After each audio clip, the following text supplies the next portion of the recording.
Welcome to the Cardinals Rewind. I'm Steven McCollum, of course, and this is where we go into the Cardinals' victory over the 49ers last Sunday morning or afternoon at 1:25 p.m. To make the Cardinals go 1-0 on the season. They had the 24-20 victory, of course, over the defending national or NFC champions, San Francisco 49ers, on the road, which is always good, even if there was no fans, right?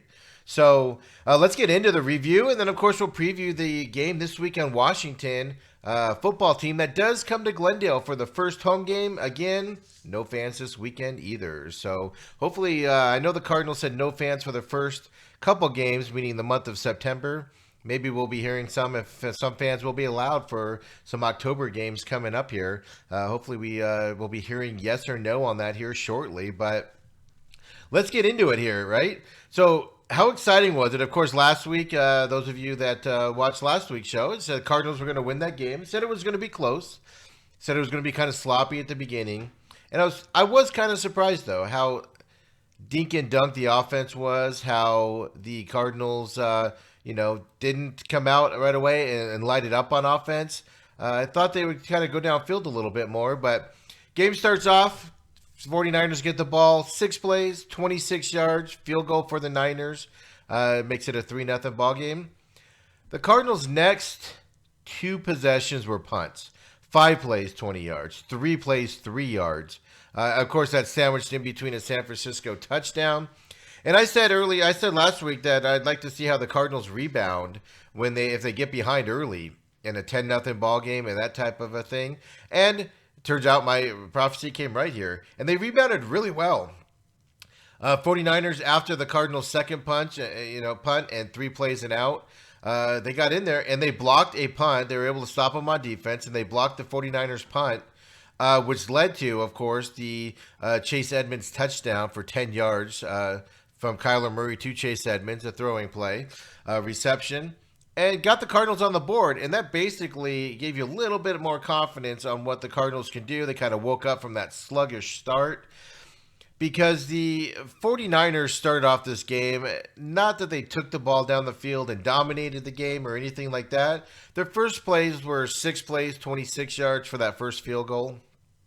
So it wasn't like it was a dominating performance where they went down the field.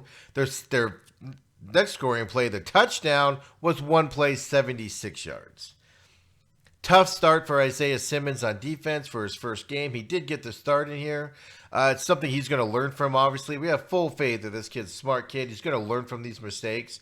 But obviously, a horse collar penalty on the first play of the game for the Niners. And then, of course, he was covering Mozart there when he got that catch and then ended up down the field 76 yards for a touchdown to make it 10-0.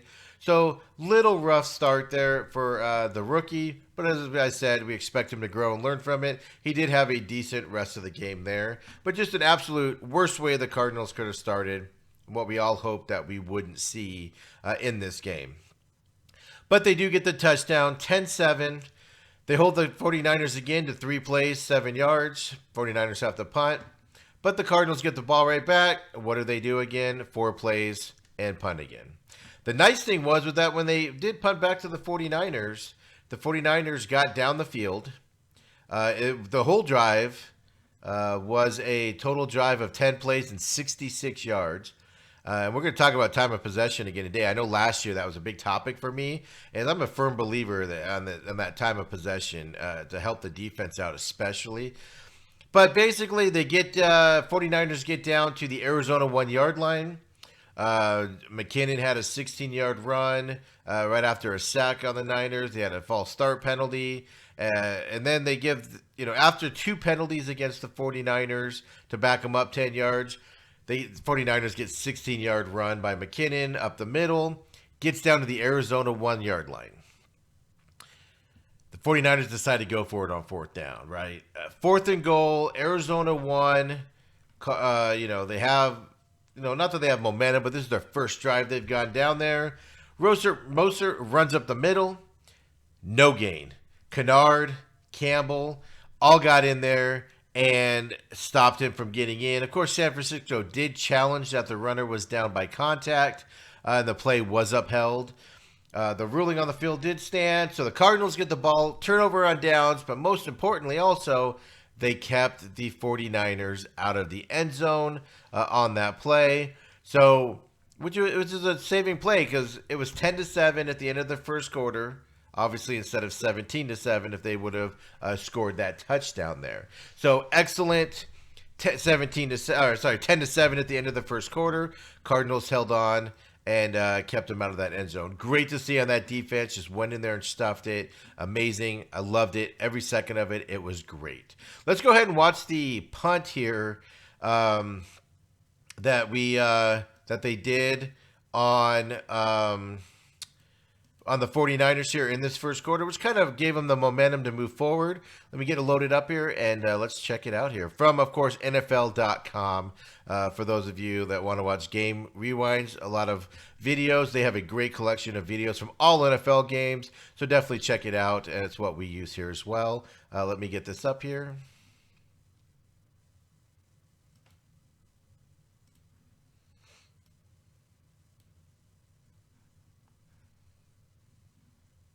For just making a block, I'd be high-fiving on the sidelines. Although blocked and a blocked punt, and Arizona gets the first big special teams play. Ezekiel Turner able to get the block punt. So right there, you see, we got the obviously the interception. And moved forward the ball, scored on the next play to Chase Edmonds. So great time changer. It was a great momentum changer just with the way the Cardinals had started the game. It was fantastic the way that that kind of changed the game around. And it was absolutely fantastic how that went down. We can't say enough of that on special teams because special teams obviously can help you win games in the NFL. And it was great to see. Especially the way they started. So they come out in the second quarter, right? Right off the bat, 13 plays, 65 yards. Line up for a field goal. Zane Gonzalez misses a field goal. Wide right. 52-yard field goal. You're going to notice a trend here when we talk about field goals in the Cardinals. Is obviously they have a lot of faith in Zane Gonzalez that he can kick long field goals because they give him the opportunity to do it. But do we really fault a field goal kicker if anything over 50 yards or close to 50 yards? You know, there's a lot of things that can happen there, and he's close on it. He was close on it. But I don't know if we can necessarily fault a field goal kicker. Yes, he's a field goal kicker. Yes, he should make it. Yes, he's made it 1,000 times. I'm just not sure how much blame we should probably put on him in that situation. But he did miss it. 52-yard field goal, again, wide right. The 49ers offense, I mean, Cardinals defense has really stepped up here at this point in the game. They're holding the 49ers to punts. 5 plays, 22 yards. 49ers had a punt.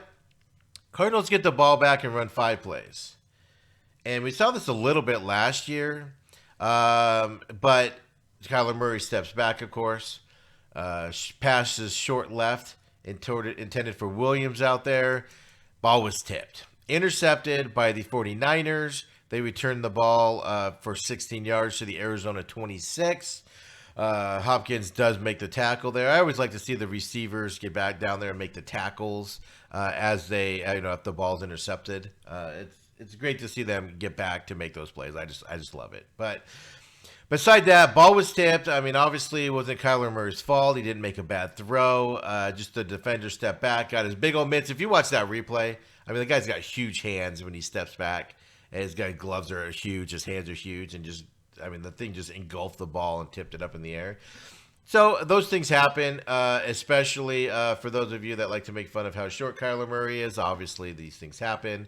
And, and all that good stuff. So then the 49ers get a field goal off of that. They obviously didn't have to go far, but they only got 6 plays, 20 yards to kick that field goal with Robbie Gould. So Cardinals defense really held up there with good field position that the 49ers had after the interception.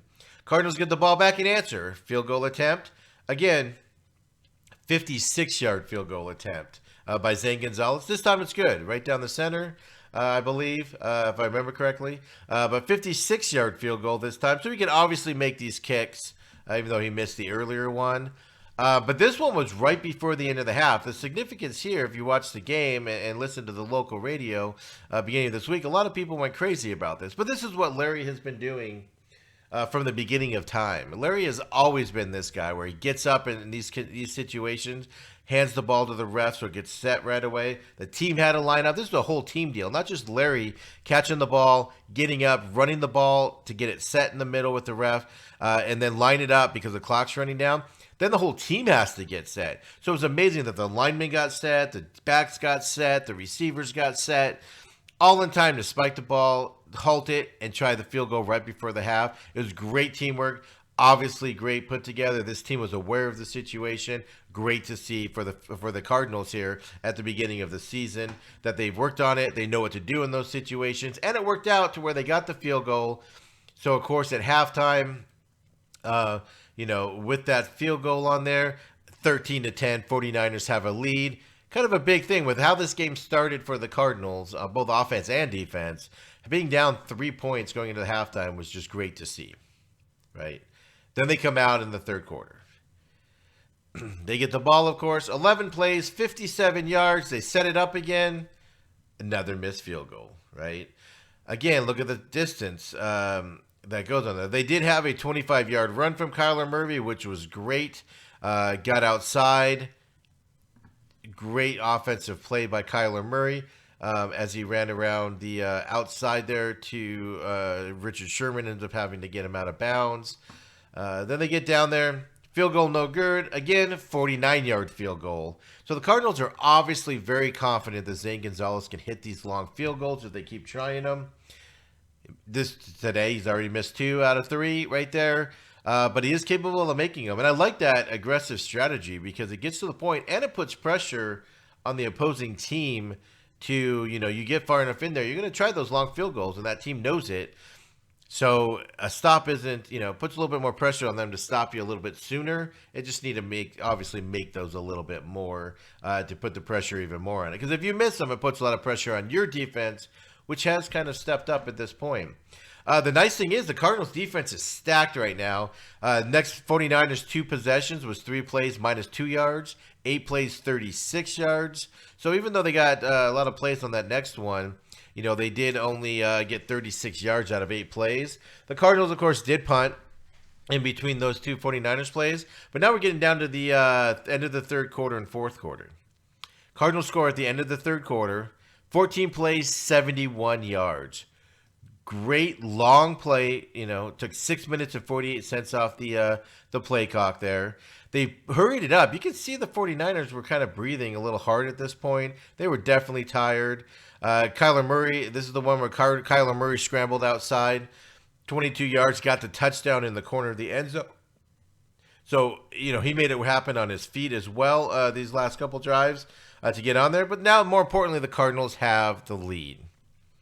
Then what happens, Cardinals fans? We've all been Cardinals fans long enough, right? Then what happens? Cardinals kick off, give the ball back to the Niners. They go right down 6 plays, 51 yards to take a 20-17 lead.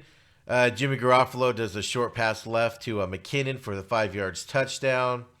But this always happens to the Cardinals, right, guys? Where they get the lead. They've been struggling all game, back and forth. They've had a lot of missed opportunities, like I said, with the field goals missing, a bunch of other opportunities they had chances on.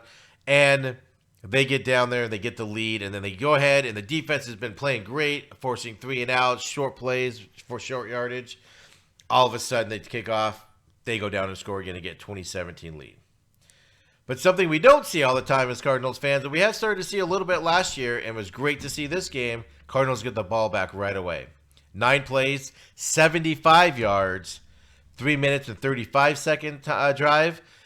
Kenyon Drake right up the middle for a 1-yard touchdown, 24-20 Cardinals here. And again, like I said, the response was great on this. This was late in the game, kind of the game-winning play, or was the game-winning touchdown for the Cardinals. They kick off again, right? And you're, of course, as Cardinals fans, what are we all saying? Oh, no, we're giving them too much time back. It's Jimmy Garoppolo. They're going to be able to go down the field, come on defense. And the defense wasn't tested. The secondary wasn't tested that much in this game. But on this drive, it was. Niners get the ball, 12 plays, ends up being 59 yards. Of course, they ran out of time as they went down there, but Byron Murphy, knocked a pass down in the end zone there to stop it down there. With 37 seconds left. Murphy also was there for an incomplete deep right to Taylor for the 49ers. Then, of course, he knocked down that touchdown pass there to Taylor as well. Murphy did. So when the defensive secondary had to step up, they did. I mean, they went deep on Patrick Peterson with Bourne at one point during this drive. So they were trying. And the Cardinals, just secondary, when tested at the end of the game, did step up. And this allowed the Cardinals to win this game 24-20. It was a strong defensive stand at the end of the game where their secondary finally got the opportunity to step up. It was great. And then they got to go and take a knee, and they ran a couple times and then took a knee for the victory. So overall, just a quick review there. But the reason why I went through that this week was, interesting things happened. One, Cardinals started off just horribly on offense and defense, defensively wide. Basically, Isaiah Simmons struggled there. They were down 10-0 early, but they rebounded. They came back. It was fantastic to see that they held in there. They didn't hold their head down, anything like that. The other thing is a lot of adversity for Kyler Murray out there when he was down early. Things weren't going well, 3 and outs.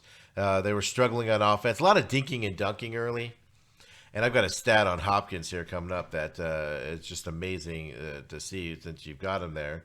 But they go out there. Kyler Murray does not get rattled, it doesn't seem like. It's just how bad as it was going. He just hops back up, and he's ready to go again for another deal on that. So and it's just, I love to see that on him. It's just no matter how bad something happens, it doesn't fade him. The other thing that amazes you about Kyler Murray is rushing. He had 13 rushing yards. He only got tackled on one of those. So 12 of those attempts, he either slid to get out of harm's way, ran out of bounds, or one of them was a touchdown.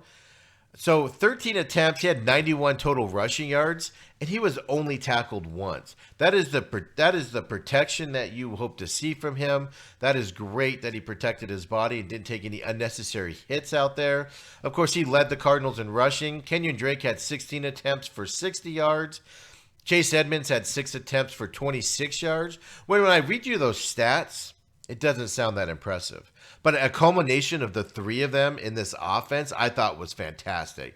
Chase Edmonds was great as that outside, where that touchdown at the first touchdown there, he got outside, was able to get it in there. Kenyon Drake was able to pound the ball up the middle and get some yardage that way. And then, of course, Kyler Murray's that threat to just break out at any point in time. So it's like a three-headed running machine that I enjoyed watching in this game very much. Cardinals ended out of this game total with 180 yards of rushing, which is a 5-yard average. Chase Edmonds had 4.3 yards per average and 3.8 for Kenyon Drake. Of course, Kyler Murray's was 7. He had that 25-yard. He had another long 20-something yarder as well. That's what you want to see in there. Conversely, Kyler Murray and Kenyon Drake, 91 and 60 yards rushing between the two of them. The 49ers' leading rusher was Moser, 56 yards. 15 attempts, 56 yards. They held that running game down against the defense of the Cardinals, against the 49ers there. Kyler Murray passing, of course. We followed this closely last year because he was a rookie last year and fairly hyped. Started off a little rough, but he was 26 for 40 on Sunday, 230 yards, 1 interception as we talked about, of course, 1 touchdown.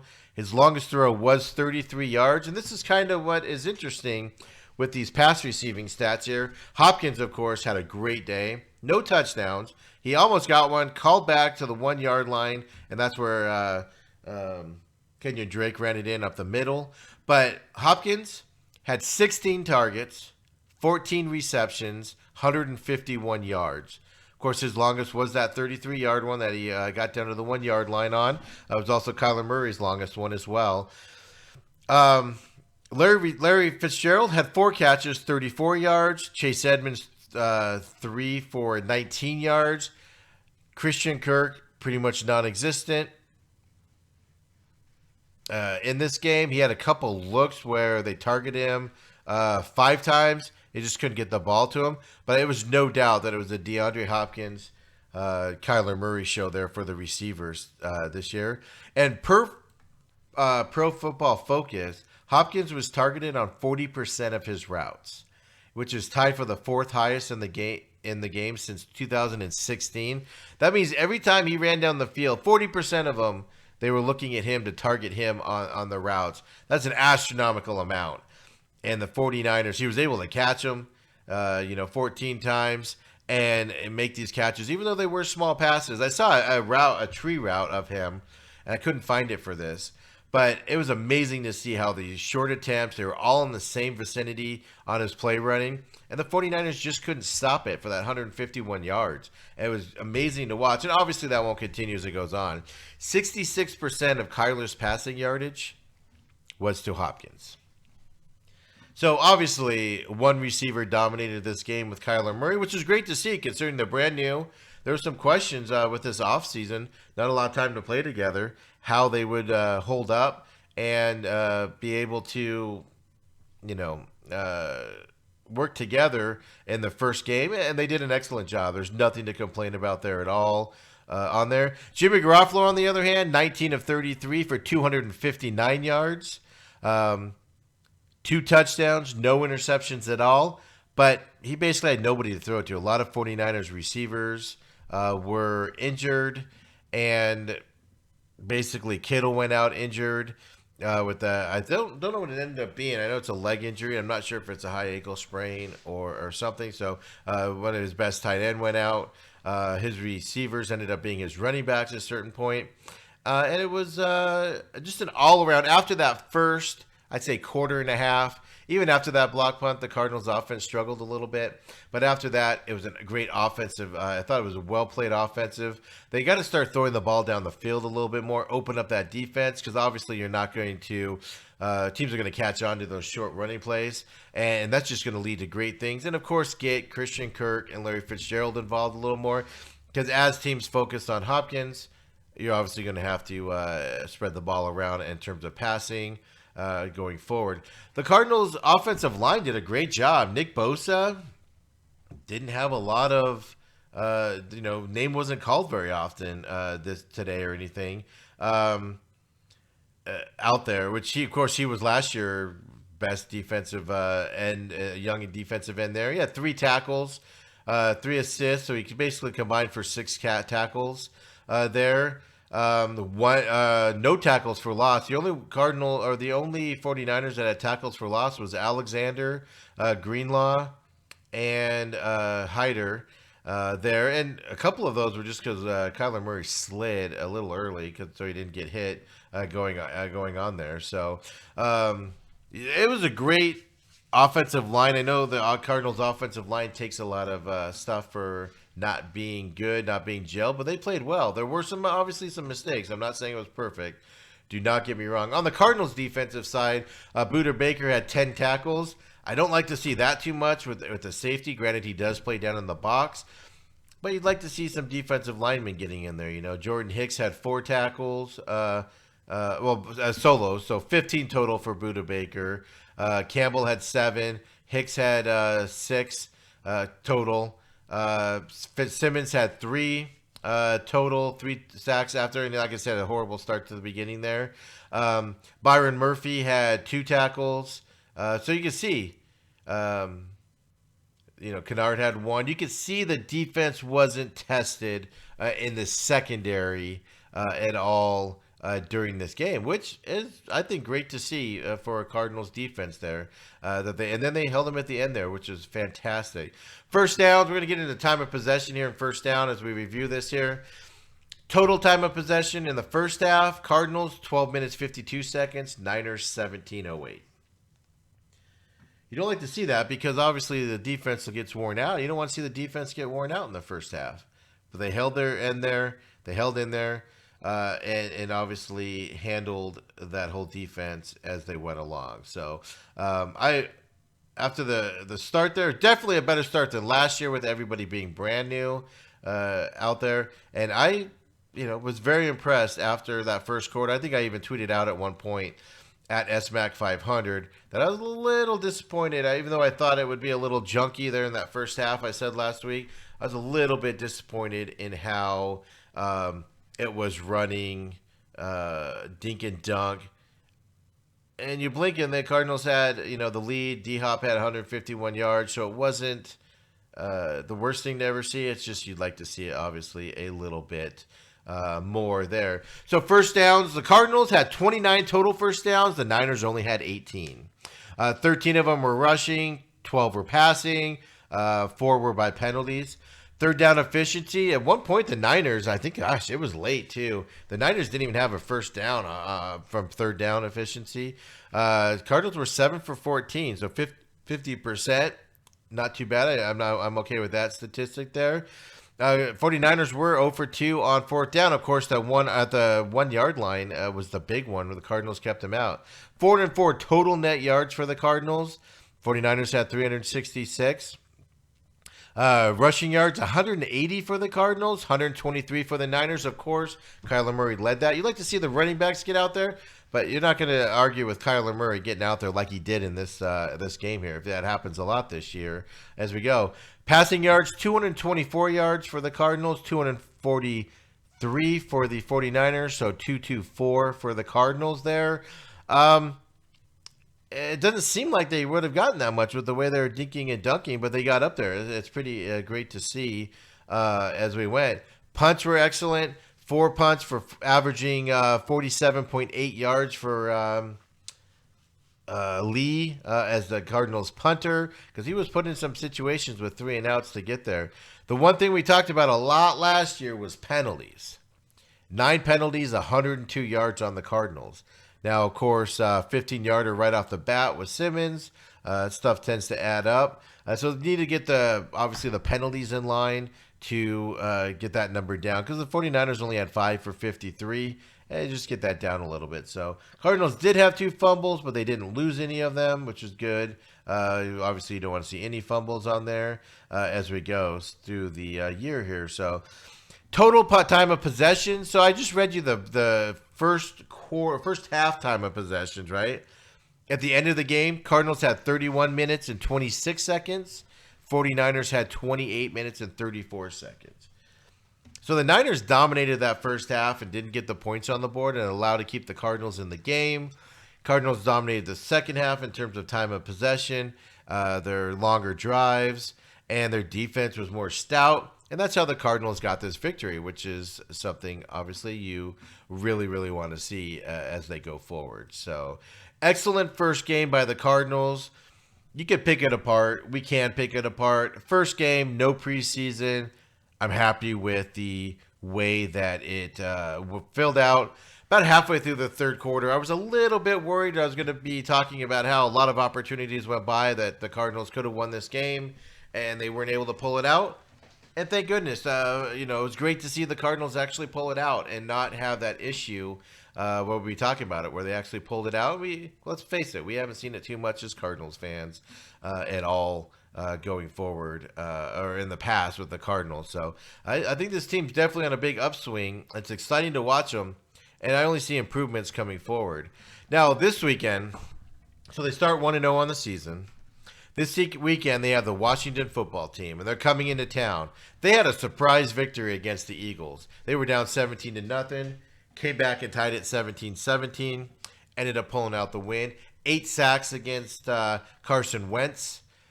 And this year, obviously, Carson Wentz is a pocket quarterback, and this week, they're coming in against the Kyler Murray, who obviously showed he could run the ball. So it is at home in Glendale. There, of course, will be no fans, as we talked about. Both teams are 1-0. One of them, some people would say both of them are surprising, even though I picked the Cardinals last weekend. But definitely the Washington team. Ron Rivera is a great head coach. They're missing talent, yes. But it's the type of team where they were down 17-0 and something happened at halftime. They went out and they came back and won. That's something the Cardinals need to hang on. it's going to be the same type of a game where the Cardinals might be a little sluggish at the beginning, but expect to turn them on again. I would love to see the Cardinals have a fast start. It seems to be something that they don't do. I'd like to see them figure that out and have a fast start. Get up 7-0, get up 10-0, get up 14-0, something like that, and not be playing from behind in the first quarter. It would be great to see from the Cardinals this week. I think this week they can do it. Now they have to go up against the rookie Chase Young on the Washington. Like I said, they had a lot of sacks last week, but again, they got to be more respectful because you have Kyler Murray back there who can take off and run down the field. So, let's see what happens here. Let's go ahead and watch a quick preview from the NFL Network. It's about 3 minutes long. It's a little lengthy, but let's go ahead and watch this and kind of preview you, if I can talk here, for this weekend's game from the NFL.com, who can probably do it just a tad bit better than I can. So here we go. The Washington football team heads west this week, coming off one of the most shocking wins of Week 1. Taking on a Cardinals team that put up a little bit of a shocker of its own. Batted away, and the Arizona Cardinals are 33 seconds away from a season-opening win. The Cardinals defense coming through when it counted, not something Arizona fans are used to seeing in recent years, and outside of a couple big plays to their backs, their pass D held its own against Jimmy Garoppolo. Board is open, and it's deflected away, incomplete. Their foe this week, Dwayne Haskins, coming off a huge win. And will run for a first down. Haskins didn't light up the stat sheet, and he still missed some throws he needs to make, but he played a smart game, no picks, and he hit Terry McLaurin just enough to keep the chains moving when they needed it. McLaurin tries to break away and does. The Washington pass game will need to be sharp again too, because their run game did not look good. And he is not going to get there. Letting Adrian Peterson walk might not have been the best move. Washington only able to muster 2.2 yards per carry in Week 1. Now, the Cardinals gave up almost 5 a carry to the Niners, but that average was boosted by some non-traditional runs. They held Raheem Mostert to 3.7 yards a carry on the ground. Great penetration from the Cardinals. But as improved as the Arizona D was, the excitement surrounding the team still centers on their offense, which looked pretty good in its own right. Turning on the speed, and Kyler Murray puts the Cardinals on top. Kyler Murray used his legs to propel the Cardinals' ground game to a robust 5 yards a carry. Looking for a block, he got it from Drake and a first down. He wasn't as electric with his arm, though, unless he was throwing to DeAndre Hopkins. With running room inside the 10, Hopkins inside the 5. What a debut for Nuke. 14 catches, 151 yards, and that trade is looking even better to Arizona fans. But if they're going to follow it up with another big showing, they better protect Murray, because the Washington pass rush looked unstoppable with Chase Young up front. Young started his NFL career off with a bang, and Washington sacked Carson Wentz 8 times. Their secondary benefiting from all that heat, holding Wentz to a 72.5 rating while picking him off twice. Gonna air it out near side. It's intercepted. Can they shock the world 2 weeks in a row? Can Chase chase down Kyler? You tell us. Predictions go in the comments section, and so do any injury updates you hear about. You know how YouTube works, and you probably know how we like to end these previews with some predictions of our own. Haskins gives to Barber right up the middle. Barber is in for the touchdown. So as you can see, it's a lot of what we talked about there with the game this weekend. Chase Young, that defense on the Washington, making sure that we stop Kyler Murray on the outside for the Cardinals as they go. Now I think they focused on it as well, where Kyler Murray wasn't sharp in passing the football, but I think the running threat with Murray, Drake, and Chase Edmonds is a serious threat for these defenses, because 3 different styles and how the ball goes down for these defenses. So, and Ron Rivera yesterday in the press conference with the local media here, he did say that thinking about how to guard Kyler Murray gives him anxiety. He's definitely trying to figure that out on that side, which is what's Kyler Murray in that running game is going to do to most of these defenses. So, really quick on the injury side, the injury report did come out. Let me get this loaded up for you guys.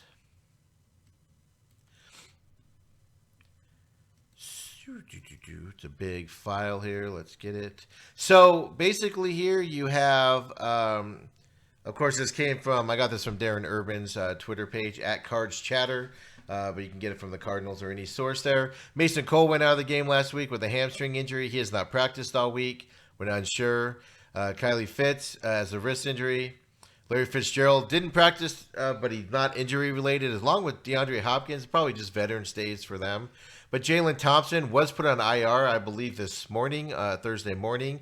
So he will be out for this week. They did pick up somebody off the Raiders practice squad, I believe, to come in. Max Williams, the tight end, had a split the time with the tight end position last week. He does have an ankle issue. He hasn't practiced all week. And then Josh Jones is the offensive lineman. Did have an ankle, but he was out there practicing, so I'd expect him to see. Washington came out of that first game a lot more injury free with their three guys there full practicing or limited practicing. So they came out a little bit more unscathed for the game for this weekend after last week. So before we get to the end here, I'm gonna go ahead and say the predictions for next week. I got the Cardinals winning this game. I think the Cardinals do start 2-0 this year. I think the difference is Washington won that game last week. They're going to be a super high. Not only that, but I think the Cardinals defense, if they played that well against the 49ers, they should be able to go out there and shut down Haskins. As you saw there, the running game of the Redskins the football team was non-existent last week. So I don't expect that to go off, even though they'll try to get that going a little bit more. And the secondary, when tested last week, did hold up really well for the Cardinals. So it would be, I expect them to do that this week, being tested a little bit more. And then offensively for the Cardinals, I expect them to keep Chase Young contained a little bit in there. And if not, Kyler Murray's just going to run. So how are they going to have somebody on DeAndre Hopkins as well as stop the running game with Kenyon Drake as well as Chase Edmonds with the threat of going on there? So I'm really intrigued by this going forward. But I do think the Cardinals are going to win this game. It's probably going to be like in the 27-14 range here at home for the Cardinals to start 2-0. So as always, I'm going to end this actually with an interview I did last night on my 1580 radio show, The Main Event, with Bruce St. James, who is a very big Redskins fan, been a Washington football fan, as I keep relating back. I'm just going to do that all the time. I think we're all expecting everybody to do it. But he's been a lifelong Washington football fan. Interviewed him last night and get his thoughts on the way Washington worked. We'll play that to end this here. It's about an 18-minute long interview, so we'll get all logged off. Play that last for those of you that would like to hear that and his thoughts on the Washington football team this weekend. So again, everybody, thanks for watching Cardinals Rewind for this week. Looking forward, definitely an upswing for the Cardinals. Hopefully we're talking about another victory week next week against the Washington football team. I have the Cardinals winning, as I said. Go Cardinals. Stay tuned. Of course, you can find me at SMAC500 on Twitter, all the socials. At the Main Event Pod is where we do our regular podcast with Adam Michaels. And also, you can listen to all the podcasts, all the stuff from the radio show on Podbean, Google Play, Apple Podcasts, any of those podcast platforms is where you can find it. And they're all labeled underneath the Main Event Podcast. This is obviously a special podcast with the Cardinals Rewind. Again, I'm Steven McCollum. Thanks for watching. See y'all next week. And if you'd like, stay tuned for my interview last night on 1580 The Fanatic on my radio show with Bruce St. James and the radio, his thoughts on the Washington football team. Go Cards. This gentleman texted me and I said, I've got listeners waiting to hear your voice. I don't think he believes me. Bruce, are you there?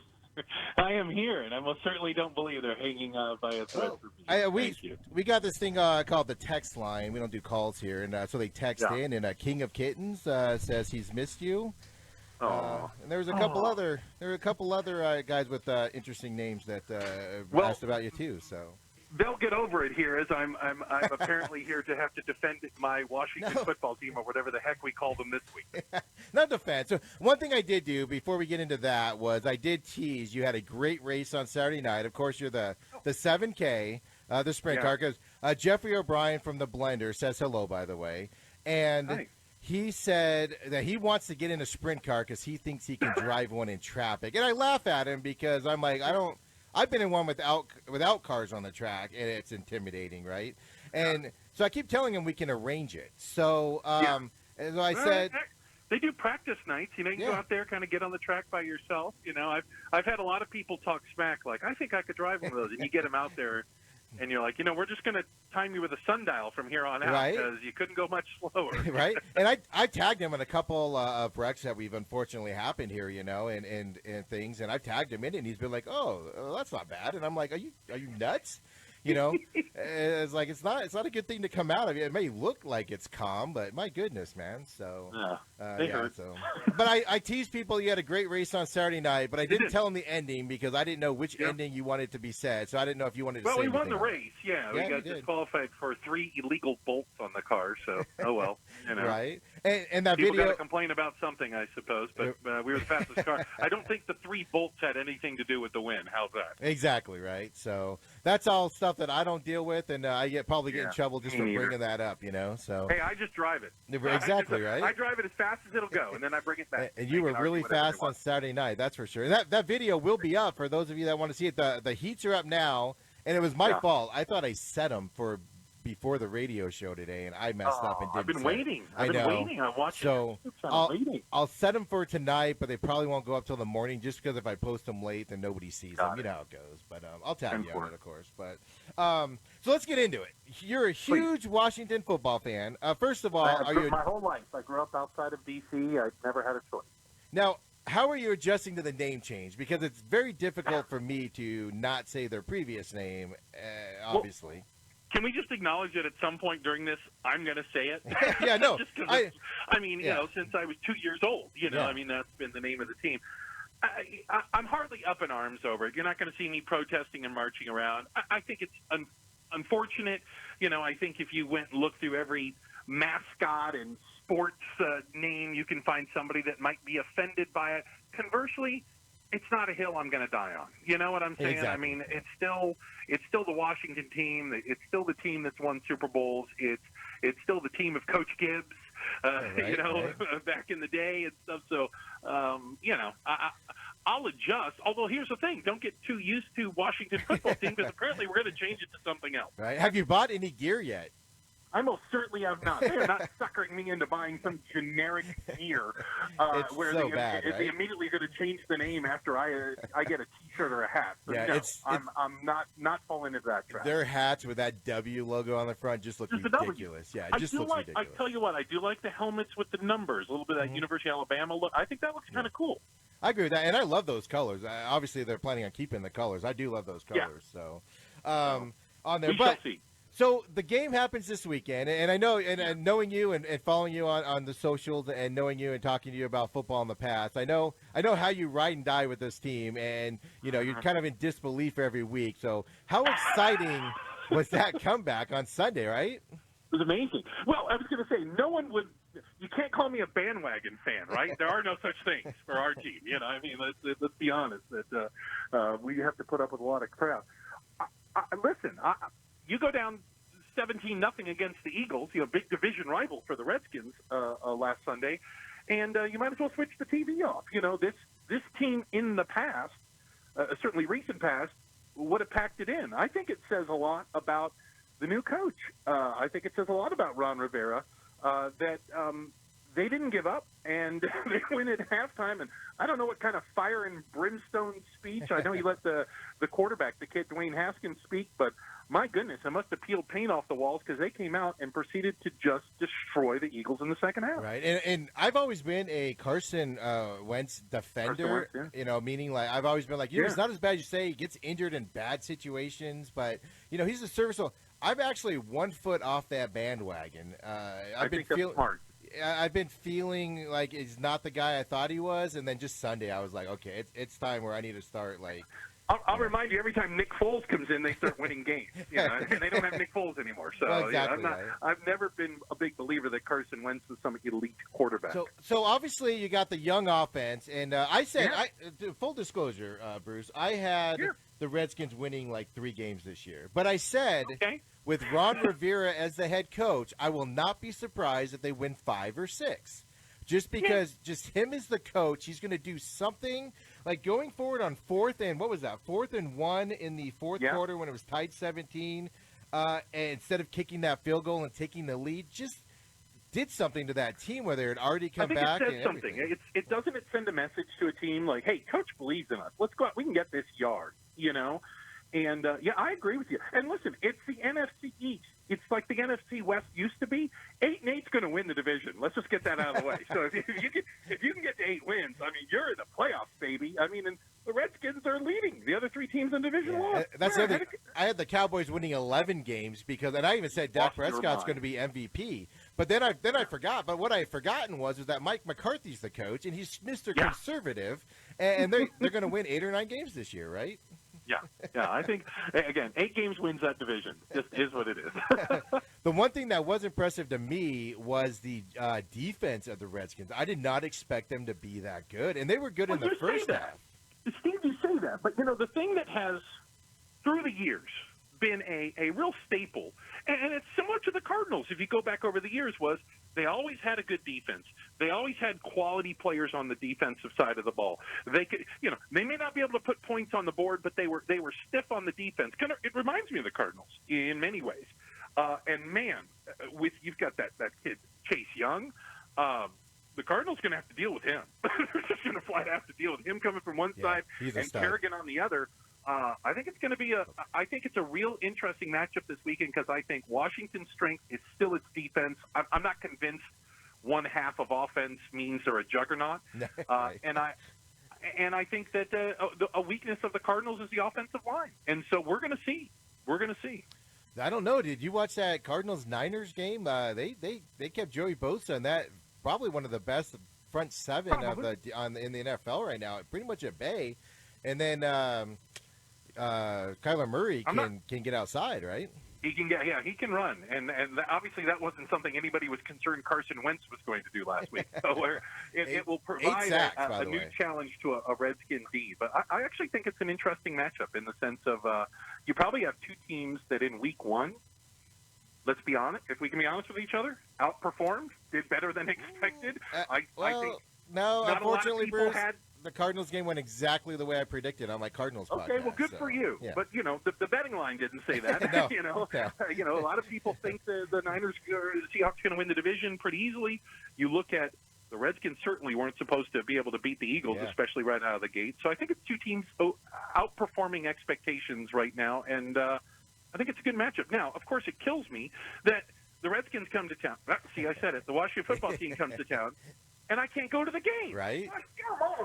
It is interesting because I'm a Cardinal season ticket holder. I sit up there in the club level. I know when you go to the suites and everything, Mr. Mr. Big Time Bruce here. And so I sit on that club level, and I was thinking about it where I wasn't, too upset about not going to games. But now that the first game's here, I'm like, oh, man. And it's I've known a lot of people in my life. I've never been a huge Redskins fan or Washington football team fan. But I've always rooted for them just because they were just so dominant when I was a kid. I was more of a Giants fan growing up before the Cardinals got here. And I just love that NFC East style of football, right? And so I always just root for them. And I'm actually kind of disappointed because they're a team on the rise. There's no doubt about it. And, I mean, if Haskins goes down, I think you're going to be safe with Allen as the backup. What do you think about – do you think there's anything that Alex Smith can do this year if it's called on? Or do you think he's going to give any leadership? Or do you think he's going to maybe give him an uplifting moment here halfway through the season when they need it? I hope I'm speaking for a lot of NFL fans that the fact that Alex Smith is ambulatory, he can walk, absolutely. Is phenomenal. Do you know what I'm saying? Yeah, absolutely. You don't have to be a Redskin fan. You don't have to care what he did with the Niners. But, I mean, this guy was close to losing a leg due to a football injury, an on-field injury. So the fact that he can move around, I think, is amazing. And I got to believe that, listen, I'm certainly not hoping Dwayne Haskins has any problems or anything like that. But having an Alex Smith on the bench and, like you mentioned, I think that emotional lift he must bring to the team when guys, might have a little bit of a knock or, their knees bother them a little bit, and they look at Alex Smith and go, I'm not that bad. Right? I'm just not that bad. They run to the sideline and they're like, oh man, I think I pulled something. It's a little bit of a pain over here, and I need to sit down for a minute. And he just stares at him. Yeah. I Alex didn't think about that. Really? Really? You want to see the scars? Really? I didn't think about that at all. So. Yeah, so I mean, optimism-wise, I mean, what is your feelings for the Washington team this year? Obviously last week's a high because they came back and won unexpectedly. But going into it, what was your expectations for this team as a lifetime fan? You had us at 3. I probably had us at 6 or 7 wins for the season. Quite honestly, I don't think we were in contention to win the division. I think it's a team that's building. I think they're still a little too young. That's what I think thought, you're going to need to get a couple more seasons under the belt. And also, anytime you have a coaching change, I mean, you've got new offense, you got all these new packages that go in. Everybody has to learn a new system. And 2020, if it showed us nothing, it's like, well, I mean, for nothing else, all bets are off the table. But I think it's got to be hard for a new coach coming into a team in 2020 and having the system and the way it's always been done just thrown out the window. So I think that's actually a credit to Rivera, again, that team, while not ready to play in the first half, they were ready to play in the second half. So I'll give them that. Yeah, they woke up pretty quick. So, I'm actually looking forward to this game a lot. Earlier, when you saw it, it was, oh, man, Cardinals are going to start 1-1. Of course, I picked them to win last weekend, but just looking at the schedule, it's like, oh, they could be 1-1 going the season because they're going to be Washington, right? And then now it's like, oh, I'm not too sure. This is going to be a bigger game, and I'm not a big Chase Young guy out of college, but he looked really good last week. And you're right, because he's got the other side of the line there that you have to pay attention to. It's going to free him up a lot. Yeah, I think you see that now with NFL defenses is having one great defensive end. It's not bad. Don't get me wrong. Having 2 good defensive ends really poses a problem because you can only put so many tight ends and running backs there to block. Right. At some point you're going to run out of people on the side, and it looked like the Redskins really found a way to get this amazingly athletic rookie involved in the game. And him and Carson Wentz, he had Carson Wentz's jersey all over him by the end of the night. He might as well have just been wearing it. It's just for an experienced quarterback as Carson Wentz, and I'm not taking anything against the Washington defense, but just an experienced quarterback like him, tucking the ball under like that, 8 sacks, it's just ridiculous. Yeah. It's like, what are you doing? Throw the ball away. They're coming. Do something differently. And it's just, I wouldn't say I lost a lot of respect for him, but absolutely. Like I said, I'm 1 foot off this Carson Wentz isn't as bad as people say he is bandwagon, because I just look foolish saying that anymore. So. I think you're going to have a close game, by the way, on Sunday. I think, again, you've got strengths and weaknesses that kind of match up pretty well, and I wouldn't be surprised to see within a 7-point game, like a 6-point game this weekend. I think it could go either way, and like every other, tight football game, one bad pass or one fumble might be the difference in this game. Right. The thing that kind of piques my interest on this is, as I've started a preliminary looking on it, is Redskins don't have very good receivers. They have guys that are serviceable. Terry McCall, yeah. But they're not superstars. And by the way, we usually draft one in the first round every year. Right. It just doesn't matter. Right. It's like we've been consistent in a variety of 6'4" wide receivers out of college that just turn out that they can't catch any football. Yeah. And you got Patrick Peterson, and of course Drake Kirkpatrick back there. You got Budda Baker that'll be up on the line. You've got Murph back there, and it's just the Cardinals secondary wasn't tested in this first game very much. And so I'm curious on if Washington, because I feel like Washington's going to have to test them just because they can't go one-dimensional with the quarterback underneath that line. That's what I'm most curious about. Well, then, of course, both defenses. And Steve, I would also point out, and we haven't mentioned them a lot, and I mean, obviously, Kyler Murray is an amazing athlete at the quarterback position. Dwayne Haskins is no slouch, you're right. And Dwayne Haskins brings some skills to the game as well that I think could cause the Cardinals some trouble. They don't see quarterbacks like this every day. But they practice against one that's elusive as well. So Fair enough. So that's why I'm most curious, because that Cardinals defense was very. Now Jimmy Garoppolo's a stand in the pocket, maybe Right. roll out. They were very aggressive with them in that front line there, so they're going to have to dial that back. And same thing with the Redskins, or Washington football team. They're going to have to obviously not rush in there as much, because he's just going to take off on them. So I'm really, I agree with and you. Needless to say, the receiver core for the Cardinals, it was pretty darn impressive. Right. with everybody knowing. Everybody watching that game knew who they were throwing to, and it just didn't matter. I saw a play route, tree on Hopkins, and it was literally the same type of play. He just lined up in different spots, and they couldn't stop him.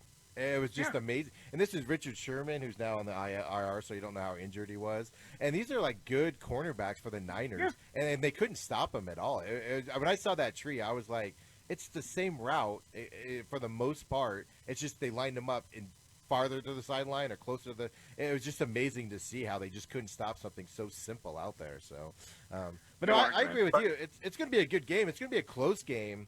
I think the no fans thing is going to make games a lot closer this year, because visiting teams aren't going to be affected negatively by the crowd. Does that make sense?